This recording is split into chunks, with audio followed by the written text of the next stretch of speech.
Welcome to Piecemeal, a podcast hosted by the Emily Program and Veritas Collaborative. Piecemeal covers topics related to eating disorders, body image, and how society may influence our thinking. Please use your discretion when listening and speak with a therapist as needed. I'm your host, Jillian Lampert. In today's episode, we're exploring a topic we haven't covered yet on the show.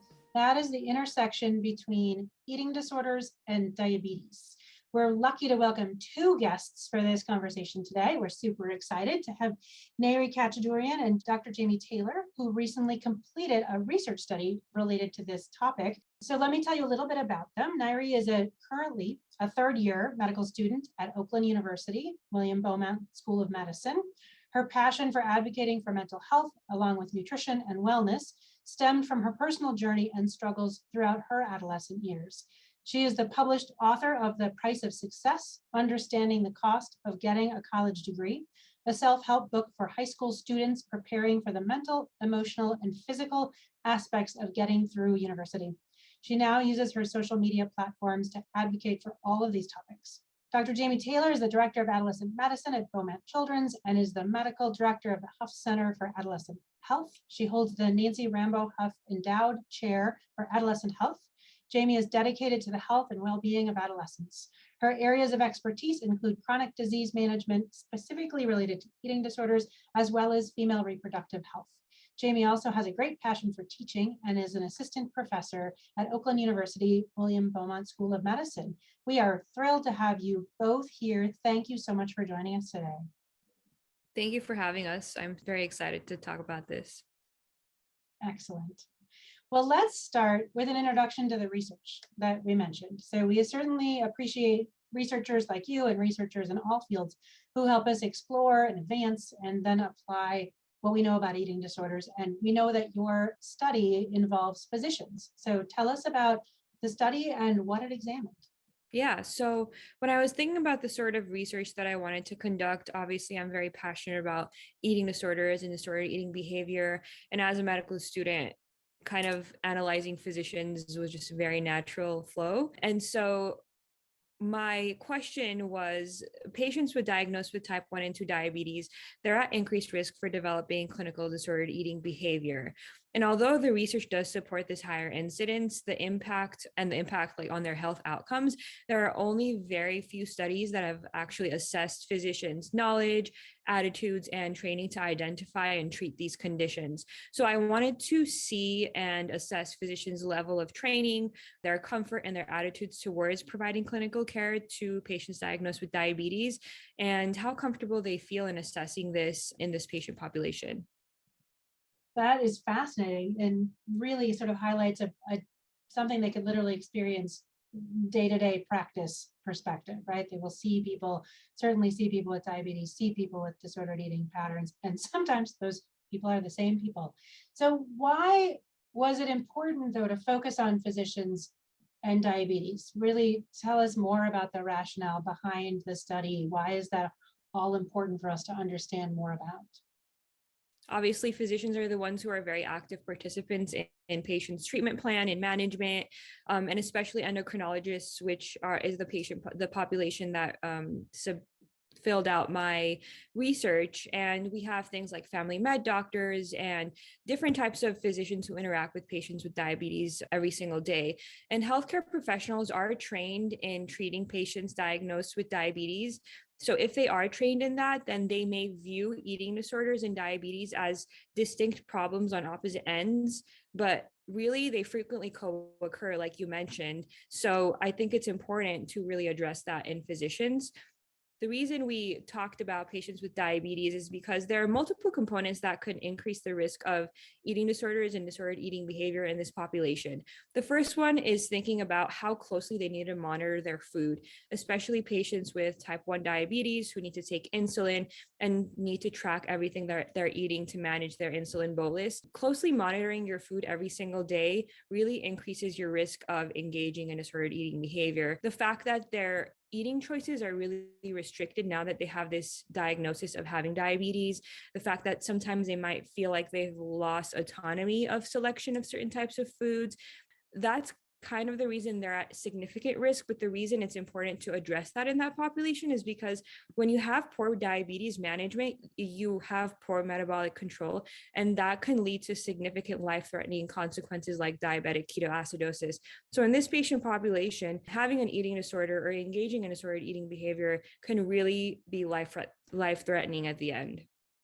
Absolutely. And I'd love to hear from each of you, maybe a bit more of I remember having this conversation with a patient in the office to really put sort of that personal face to it a bit when you're working with a person who has new onset diabetes, and you're starting to go down the road of talking about what has to happen with their food, what might happen with their body, with their weight, with their insulin, with all of the pieces around measuring it. Can either of you or both of you think of an example of how that feels as a patient, that you worked with a patient or a family around managing a really big thing to learn kind of out of the blue? So I trained at Riley Hospital for Children in Indianapolis and with the adolescent specialists at IU. And one of the things that we did, and one of the reasons that I have such an interest in chronic disease management, is we managed patients with type 1 and type 2 diabetes who were 15 and over in the state of Indiana.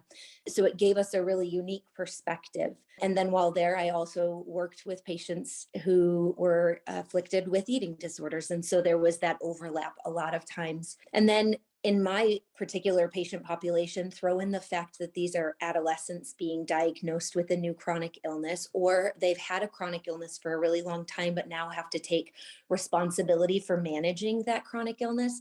And it throws a whole bunch more into the picture. You know, the conversations are really long and detailed, as you alluded to. We have to talk about not only how to monitor blood sugar, but how to count carbohydrates, how to ensure that you're getting movement and making sure that that movement is joyful, making sure that the cooperation around management is appropriate. And then also talking about the dangers in a patient population that doesn't always recognize that life goes on far past 18, and that those consequences that they develop or behaviors that they developed as adolescents, they're going to follow them into adulthood. And so there's interesting perspective there. I think it can be an overwhelming experience, and certainly in a patient population that is so mindful of their bodies, it can add a lot of complexity to that as well. Absolutely. That does seem like a lot to take in all at once as we're trying to help people navigate through healthcare, particularly in the adolescent health space, where the adolescents are, it's probably not the only thing they're dealing with in their life, that they're also dealing with being an adolescent and all the joys and trials and tribulations that brings with it. So let's swing back to the study. So we know that there's this clear overlap. We know that we'd like all physicians to be aware of this overlap and how to speak to these words. I loved some of the words you included in your description of conversation with patients around joyful movement, not just exercise. We want you to move your body in a way that's joyful. We want you to be able to adopt behaviors with food that are sustainable, that are not overly restrictive. We want you to be able to think about this as a management of your health. And there are many ways that perhaps we're not training our healthcare providers to think about aspects around management of these illnesses in that way. But before even that, what did you learn in your study about physicians' knowledge about disordered eating in patients with diabetes? What we did was a 17-question online survey, and it was developed by modifying questionnaires from the Michigan Diabetes Research Center. And so of the people who responded, 97% of the physicians were endocrinologists, and their years of experience range from 6 to 35. And 58.8% of them reported not having received any education about identifying or assessing for disordered eating behavior among patients diagnosed with diabetes. during or after their professional training. 68% identified that they didn't believe they had the tools or resources available to assist a patient with disordered eating behavior. And they requested a lot of different types of tools in order to help these patients, including access to counselors, having access to registered dietitians who are actually trained in disordered eating behavior, access to psychiatry, and improved equity to access these resources. They wanted assistance in identifying different cultural, ethnic, and racial presentations or pressures when it comes to this issue. They wanted improved referral networks and referral resources and improved education, more pamphlets, more screening tools. I mean, everything you could think of was included in the resources that they wanted, which just really highlighted the gap that there is, because whenever it comes to physicians interacting with patients, if doctors know that they are able to ask a question and get a yes from that problem and then do something about it, they're more likely to ask the question. But if you don't feel confident in doing something once a patient discloses something to you, you're less likely to ask the questions. So we want to make sure that they do feel confident in the fact that if a patient says, yes, I need this resource, or yes, I'm going through this, that they will be able to do something about it. I think that's a really important point, because I think sometimes we hear all kinds of stories about in the eating disorder world about physicians who were not well informed, or who saw a patient for a long time without having any idea that the person had an eating disorder, in part because the conversation didn't come up. That we know that historically physicians and many other health professionals are not receiving adequate training around eating disordered eating, much less the interface with something like diabetes. So it's how can you blame people for not asking a question that if they get a positive answer, they don't have some resource to do something about it. So that makes a lot of sense. My brother is a physician, and I have a PhD in nutrition and epidemiology. And when he was in medical school, he called me up and said, "Can you come and do a lecture for my class about eating disorders?" And I was like, "Sure, of course I can." And I was the only eating disorder resource his entire medical school class had for an hour of me. Probably that's not enough, let's just say. So it makes a lot of sense. So the physicians wanted a lot of resource. And as you were thinking about this and thinking about how to provide resource, and even how to provide red flags to look for, what are some warning signs that physicians can watch out for when working with patients with diabetes? Yeah, I think really being aware of the subtle changes in care, and then the really big obvious changes in care. So it's not uncommon for someone with diabetes, especially an adolescent, but anyone, to come in and say, "Oh, I forgot what my treatment plan was," or "I didn't bring my blood sugar numbers." So that would be a red flag to me. Why are you forgetting your treatment plan? This is something that you should be doing on a day in and day out basis. So why is that something that's slipping your mind? Change in blood sugar management. So hemoglobin A1C is a measurement that we use to look at blood sugars over the average of a 3-month period of time. And if that number is consistently elevated or increasing, that tells us that patients' blood sugars are not well managed. And we need to dig in and find out why that is. Certainly an increased focus on body shape and size should be a red flag. And it's important to ask about changes that are happening in the body and to see if people are feeling those changes. And if they are, how do they understand those changes, and how do they understand why those changes are happening? It's okay to talk about body image. It's okay to talk about discomfort in body or changes in body. If we talk about it, then there's a way for us to understand it better. And sometimes it's just the fear of not knowing, why is my body changing, or why is it changing in this way? I think changes in mood is a really big one too. Anyone with a chronic illness has an increased risk of comorbid conditions that are commonly found in patients with eating disorders. Anxiety, depression certainly are going to be more likely to be found in these patients. And then add that in with disordered eating, and it can be catastrophic. So paying attention to that. I think the other piece would be excessive movement, right? So I mentioned joyful movement before, really recognizing that movement's important for our body as a whole, and especially when we have a chronic illness. But that we're allowing our body rest and time to recover, and also doing things that really make us happy and don't feel punishing to our minds or to our bodies.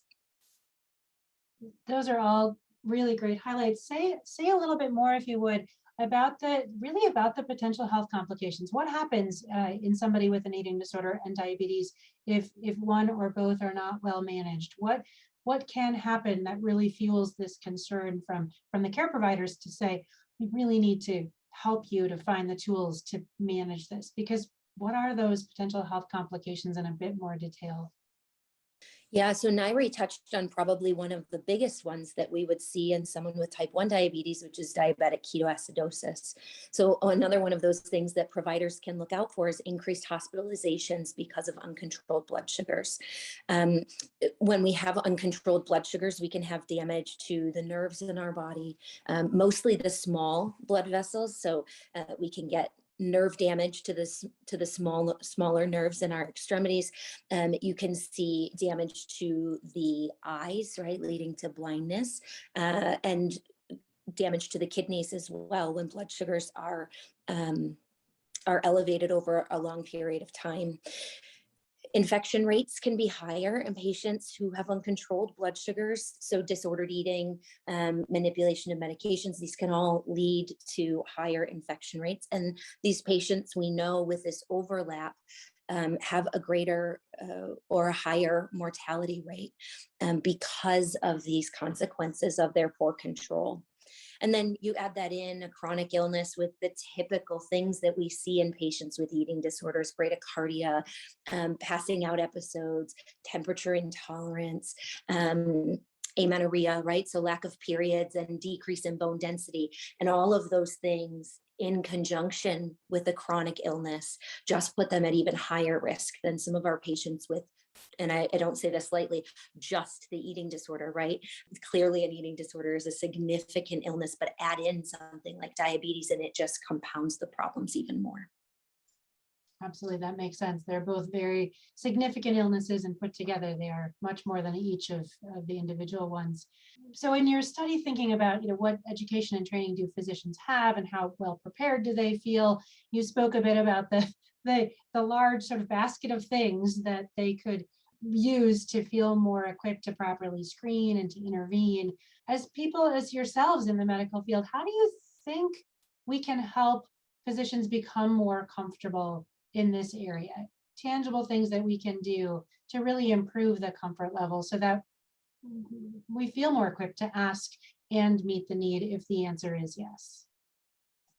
So, thinking about myself on an individual level, kind of the goals that I have moving forward would be to do things like educating about this topic, like we are at this moment, going on a podcast, and hopefully people listening to it and learning more about it. Because if you've heard about it, and if you're thinking about it, if it's in your mind, then you're more likely to ask questions about it. So even something as simple as having people listen to podcasts about it can increase their radar. Some things that we are hopefully working on is creating continuing medical education, which are things that physicians and healthcare professionals need to do every year in order to get credits, CME credits. And so if we create a CME module about this, then they can have an option to do some more education training about it. Some things moving forward is being able to have surveys or screening that physicians can do every time a patient with diabetes comes into their office for a checkup. They can do a little screening questionnaire about this topic, and if the screening questionnaire kind of raises some red flags, they can take that as an option to like, okay, I need to discuss this more with this patient because I'm a little bit concerned about them. We need awareness. That's the biggest piece, right? We can have all the resources in the world, all the screening tools in the world, but until there is an understanding of the significance to health from eating disorders, I think it doesn't matter how much we have. And so continuing to work as a group, as a whole, as people who support those with eating disorders, we have to continue to be loud and to use our voices and to help people understand this is a problem. And it doesn't matter if you have diabetes, if you're young, if you're old, if you're rich or you're poor. We need to bring that out because it's lacking. It's really lacking. And there are other groups who have gotten their voices heard and things are moving forward. And I know that we're there. We just have to keep pushing. I agree. It's been interesting over the past 2 years through the course of the pandemic, right? We've seen more attention to eating disorders in the mainstream media, reports coming out about increased ER visits, increased hospitalizations, increase in concern about body and weight and disordered eating, that as terrible as all of the impacts of the pandemic are, it's been really interesting to see that eating disorders is a topic that's talked about in places that it just hasn't traditionally been talked about nearly as much, which gives me a lot of hope. There have been more mentions of eating disorders in Congress, for example, in the last 4 months than there have in the last 40 years. So I'm hopeful we're making some progress. But how do we support, how about support for patients who have both diabetes and an eating disorder or disordered eating? How do we treat the unique dietary needs that come with diabetes in a way that doesn't inadvertently trigger or exacerbate disordered eating, and sort of feel emboldened to go there to have that conversation with people? Thoughts on how to do that? I think the focus needs to be on health. And we don't do a good job of that in the medical community, right? Because we have different definitions of what health is. And health to me and my team it's a very different picture than it is for some of our other providers. So it shouldn't be a different message. It should be the same message. It's about balance and variety and feeding your mind and your body and your soul in whatever way that is, and really embracing that everything fits. It doesn't matter if you have diabetes. It doesn't matter if you have disordered eating. You can find a way to make all of these things fit and work for you. And so it's really helping providers understand that this isn't about my body. This isn't about my external body. This is about my health. And that is represented by my internal being. And so when I step on the scale at your office, that is not the conversation that we need to be having. You need to be asking me about, what am I putting into my body? How am I moving my body to improve my blood sugar control? Because that really is an independent factor in blood sugar management, is movement, regardless of weight. And so it's about learning how to say to people, that's not the conversation that we need to be having right now. And that takes like a lot of gumption, right? It's really hard, even as a provider, as a physician, to go to other physicians and say, that is not the message. You are focusing in the wrong space.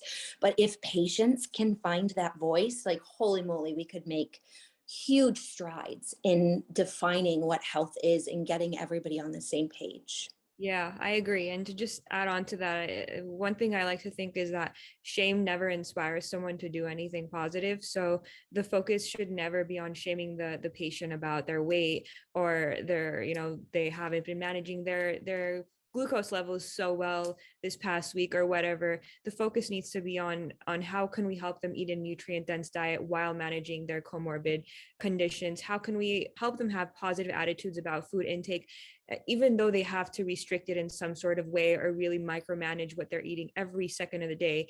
And how do we not encourage restrictive patterns of eating when we educate them about what is good or bad for their diabetes, without labeling food as good or bad?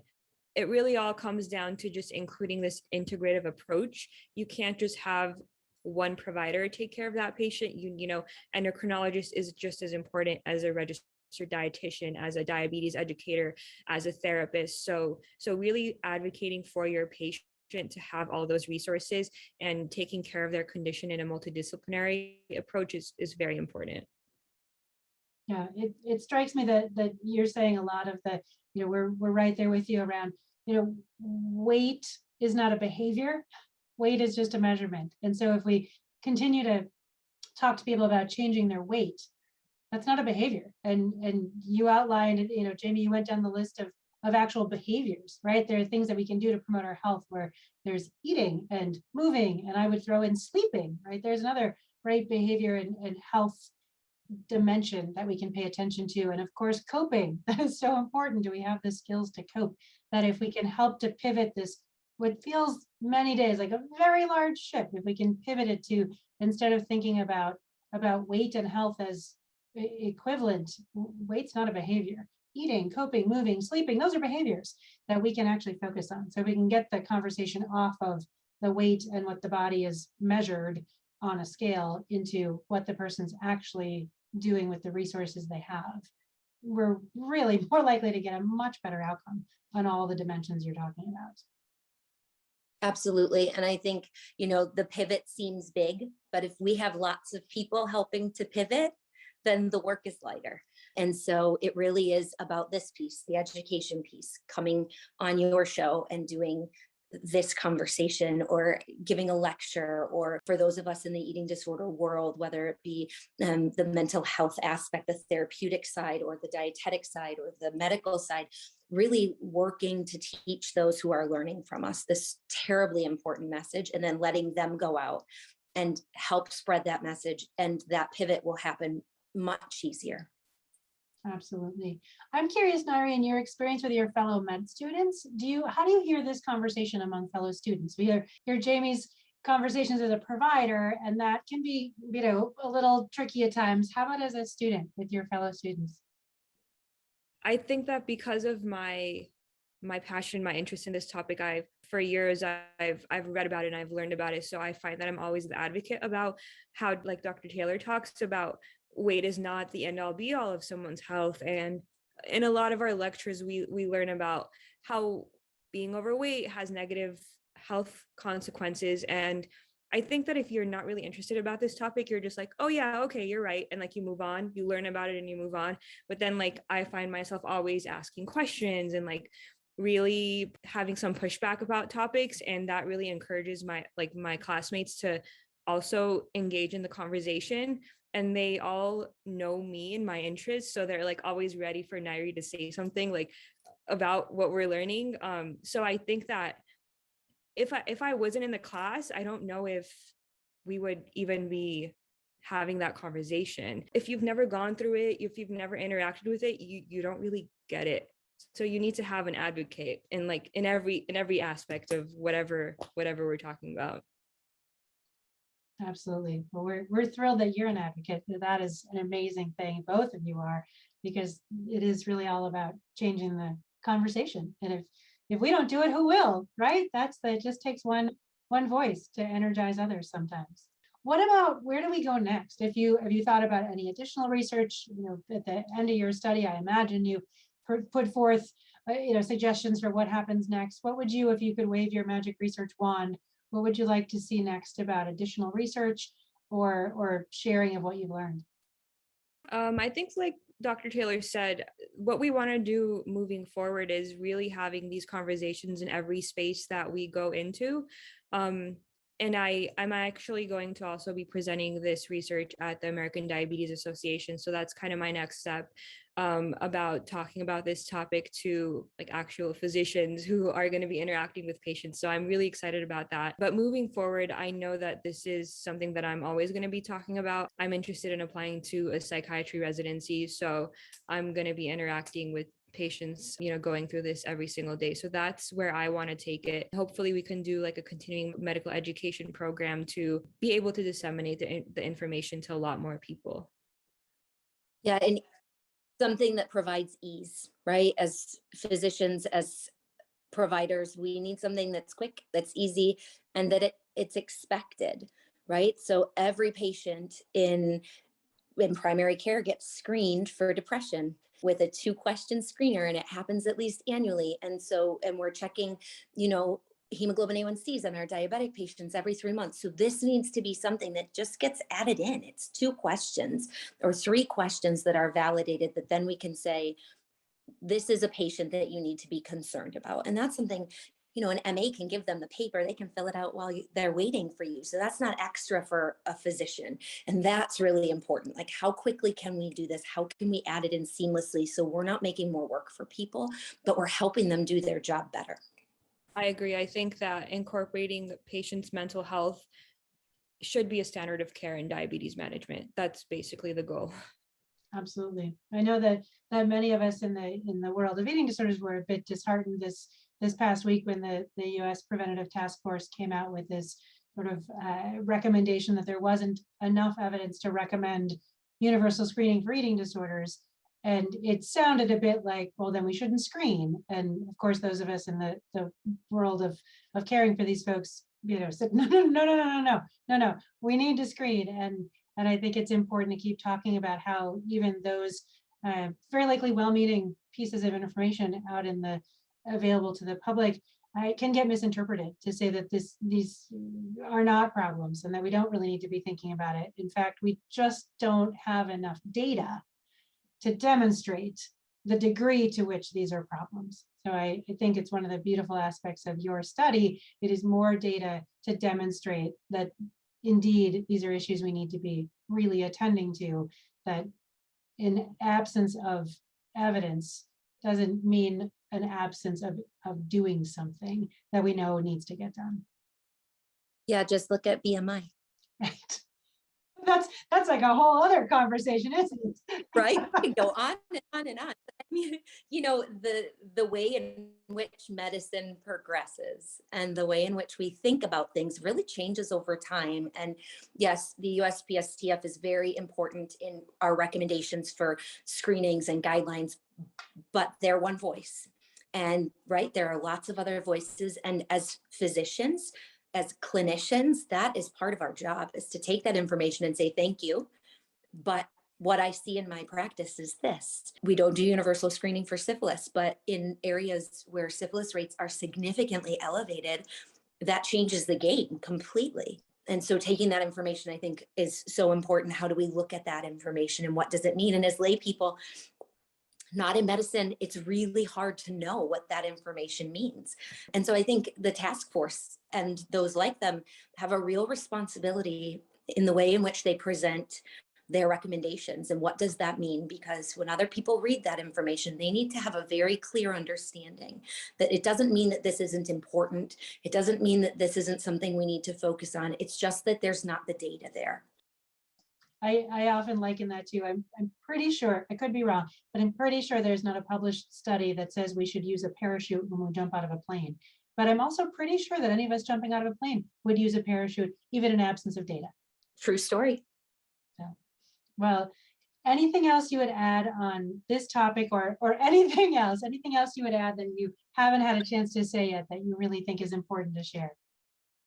I think if there's one thing I would tell people is if the conversation ever comes up around you, even if you're not a medical student or a healthcare provider, talk about it and ask questions and advocate for the topic, because even people who are not in the medical community need to understand why this is a very important topic, because it does not discriminate between, gender or anything. It just, everyone can have an eating disorder or engage in disordered eating behavior. So it's an important topic that can touch anyone. Absolutely. Jamie, how about you?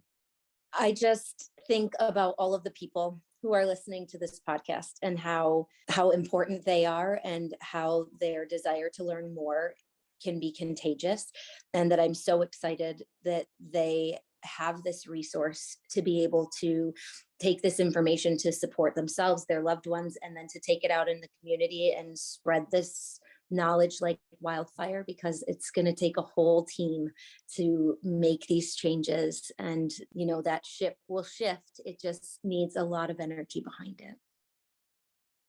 Absolutely. So well said. Thank you both so much for taking the time to talk with us today and to share your study and your thoughts and your hopes and your visions of the future. We really appreciate it.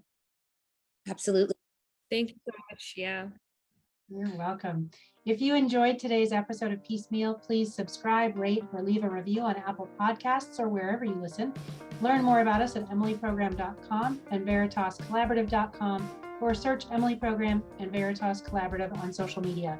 Piecemeal is produced by Angie Mitchell and Nancy Linden, with music by Dan Forkey. Until next time, take care. Thanks for listening.